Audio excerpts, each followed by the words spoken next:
My mother didn't lower her voice. She didn't flinch. She just stared at me through the frozen grid of our family Zoom call and said, "We don't want to see your face at her graduation." No pause, no hesitation. My sister smirked in her little square. My father looked away. And in that moment, every year, I'd carried them quietly, blindly snapped inside me. I didn't argue. I didn't ask why. I simply reached for the one thing they never expected me to take back. Before I tell you what happened next, tell me where are you watching from? And be honest. What would you have done? My name is Amber, and for most of my life I thought keeping the peace meant keeping quiet. I grew up in a family where love was measured in obligations, where the person who gave the most was expected to ask for the least. Lorraine, my mother, was the center of everything the sun everyone else orbited. Victor, my father, stayed in her gravity without question. And Riley, my younger sister, bloomed in that warmth while I learned to live in the shade. I moved to Seattle in my 20s, chasing a career in finance tech and a version of independence I didn't yet understand.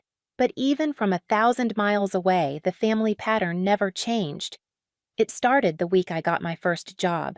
Lorraine called sounding proud and tired all at once. She said Riley's tuition bill had come in and asked if I could help just this once. I said yes before I even thought about it. By the end of that year, once had turned into every semester, every book, every off-campus expense she needed to thrive. Riley never thanked me. Lorraine stopped pretending it was temporary. Victor kept the peace by staying silent. And every time I hesitated, my mother would lace her voice with disappointment, the kind that made you feel ungrateful for even questioning. I remember one Christmas when I saved up and bought Riley a laptop so she could keep up with her courses. She unwrapped it, glanced at the screen, and said, "Oh." I thought it was the higher model. Lorraine just laughed softly and said, "Maybe next year, sweetie." I swallowed the burn in my chest and told myself it didn't matter. But it did. All of it did. The message that finally cracked something in me came months later. Lorraine left her phone on the counter during a visit, and a text lit up from my aunt. "She pays because she's gullible." "Let her," my mother replied with a smiley face and a single line. Some people were born to support the family. I never confronted her.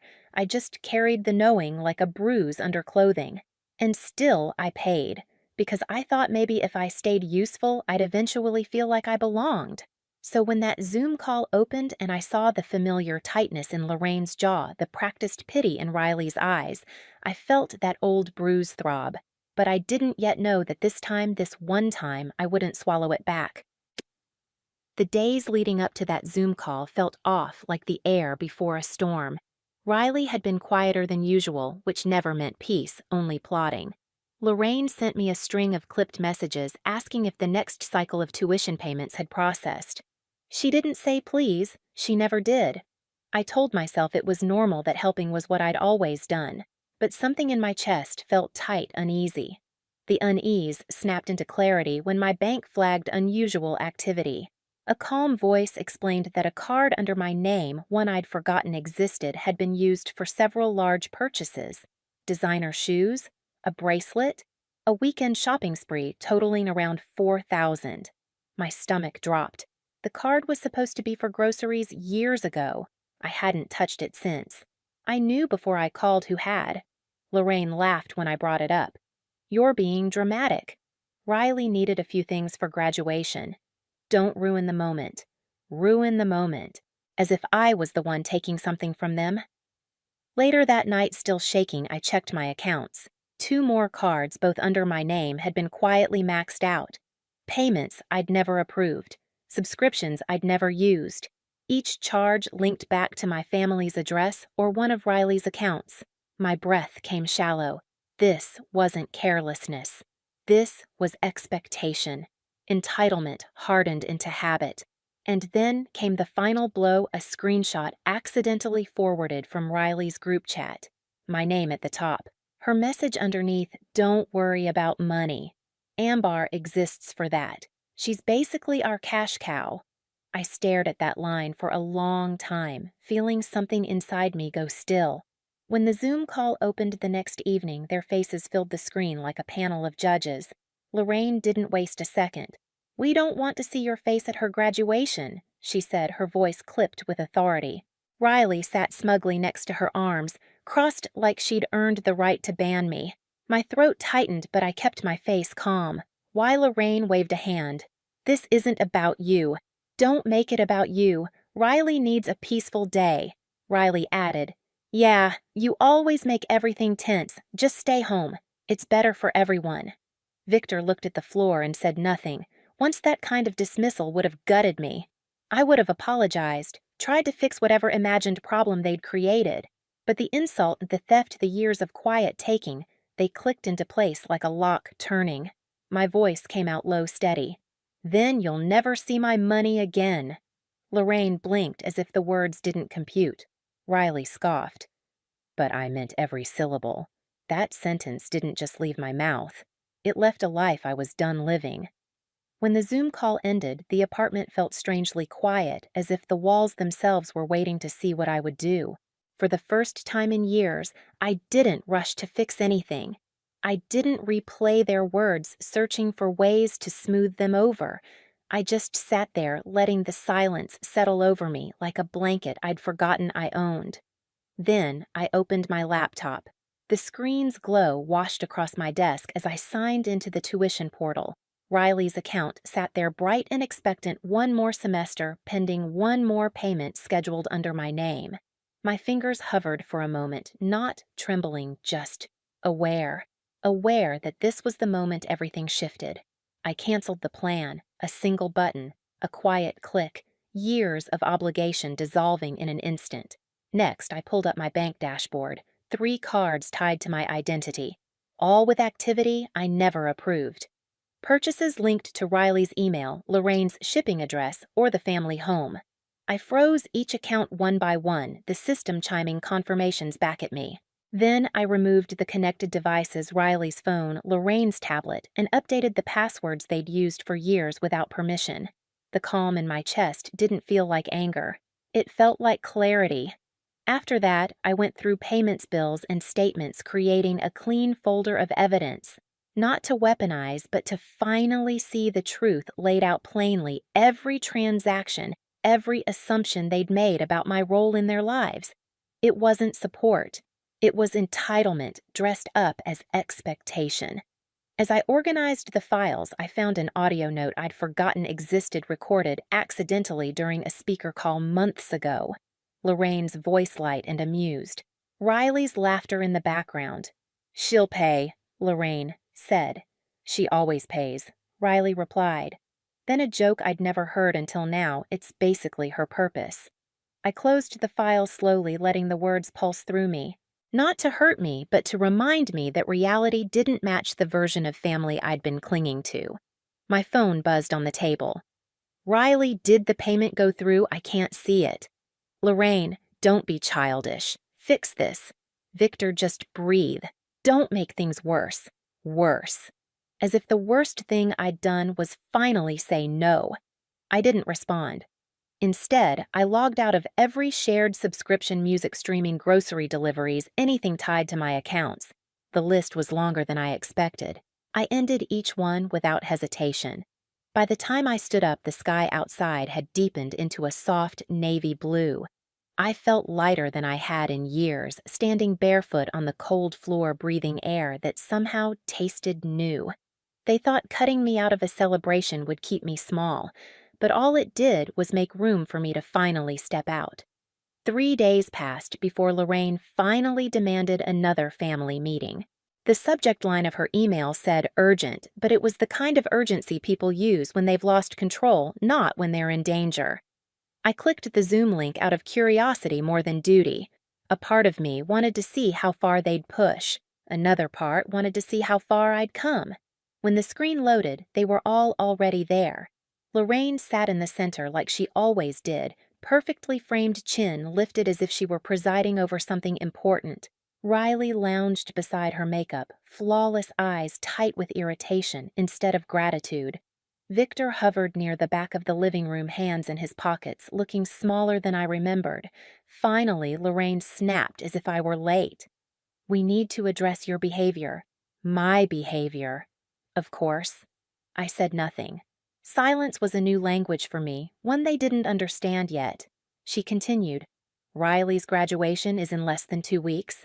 They won't let her walk unless the outstanding balance is paid. You know this. You've always handled it. So fix it. Riley rolled her eyes. I don't get why you're making this a big deal. You're the one with the career. Just do what you always do.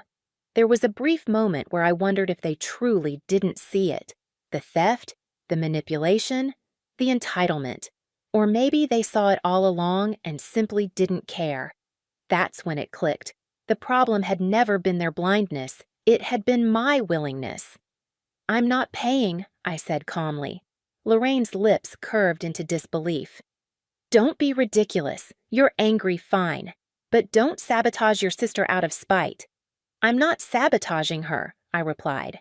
I'm stepping out of a role I never agreed to play. Victor finally lifted his head. Let's not escalate. We can talk this through. Talk. I let out a soft breath. You never talk. You all tell. Riley scoffed loudly. This is so dramatic. You act like we've done something to you. I clicked a button on my screen. A window opened my folder. Payments, bills, statements, organized in quiet, damning rows. What is this? Lorraine demanded. The truth I said. I shared my screen, letting the numbers speak first. The unauthorized purchases, the recurring charges, the cards linked to Riley's email, the shipping addresses matching the family home, the grocery-only card used for luxury items. Riley's mouth tightened. Lorraine's face remained stiff, but a flicker of something recognition or fear passed through her eyes. Victor stepped closer to the camera. Ambar, you could have just talked to us. I tried, I said softly. For years. I clicked another file. The audio note played. Lorraine's voice echoed through all our speakers. She'll pay. Riley's laugh followed. She always pays. Then, the line that had rooted itself in me like a splinter, it's basically her purpose. When the recording ended, no one spoke. Even Riley's performative confidence faltered. Lorraine found her voice first. I can't believe you recorded us. I didn't, I said. It was automatic. But I listened. Riley crossed her arms tightly. You're blowing this out of proportion. Proportion, I repeated. You stole my identity. You used my credit. You impersonated me to reinstate the tuition plan. The school emailed me about it. That landed. Hard. Riley's cheeks flushed red. That was a misunderstanding. It was fraud, I cut in, still calm. And I'm choosing not to press charges. For now. Lorraine's composure cracked. Charges against your own sister. What is wrong with you? What's wrong, I replied, is that you raised her to believe she could do it. Victor finally spoke, barely above a whisper. Ambar. We didn't know it got this far. Yes, you did, I said. You just didn't want to stop it. Lorraine slammed her hand on the table. Enough! You are not destroying this family because of a few misunderstandings. Riley deserves her moment. You owe it to us too? I leaned forward, voice low and steady. I don't owe you anything. The sentence hit them like a physical force. Riley blinked rapidly. So you're just going to let me look stupid on graduation day? You're an adult, I said. Your education is your responsibility. Lorraine shook her head furious. You've changed. This isn't you. No, I corrected her. This is me without your script. For a moment, the call fell into complete silence. The kind of silence that reveals everything words have tried to hide. Then Lorraine attempted one last tactic, her most familiar one. If you walk away, now don't expect this family to welcome you back. I felt the fear rise, the old conditioned panic of losing them. Then it faded, replaced by something stronger. I'm not walking away from family, I said. I'm walking away from people who never acted like mine. Riley stood up abruptly, knocking something over. You're selfish. Ungrateful. You've always been jealous of me. Jealous of the person who weaponized my generosity. It would have been funny if it hadn't been so sad. I hope someday, I said quietly, you understand the difference between support and exploitation. Lorraine glared at me as if hate alone could force compliance. You'll regret this. Maybe once I would have, but not now. I already did my regretting, I replied. I'm done. I hovered over the leave meeting button, their faces blurred into a single desperate tableau, anger, confusion, fear, all tangled into the same expression they'd worn every time their control slipped. For the first time, I didn't shrink. I wish you well, I said softly, but I'm finished being the one who pays for your peace. Then I clicked the button. The screen went dark. The call ended, and for the first time in my life, something began. In the weeks that followed, the echo of that call settled into a strange quiet. No more demands. No more guilt-laced messages. Just silent sharp at first, then oddly peaceful. The first real update came from the university. A polite notice confirming that due to unresolved payments and an attempted impersonation on the account, Riley would not be permitted to participate in the ceremony. They didn't mention my name, but the implication was clear. Someone had finally told her no. I didn't celebrate. I didn't gloat. I just sat in my Seattle apartment sunlight slipping across the hardwood floor and let the weight of 8 years lift off my shoulders. A few days later, Victor showed up unannounced. He stood in the lobby like a man who wasn't sure he'd be allowed in. When I opened the door, he didn't try to hug me. He just looked tired. She's devastated, he said. Your mother, she's pretending everything's fine, but it's not. We didn't realize how much we leaned on you. I didn't argue. I didn't soothe him. I simply said, you leaned, because I never stepped aside. He nodded slowly.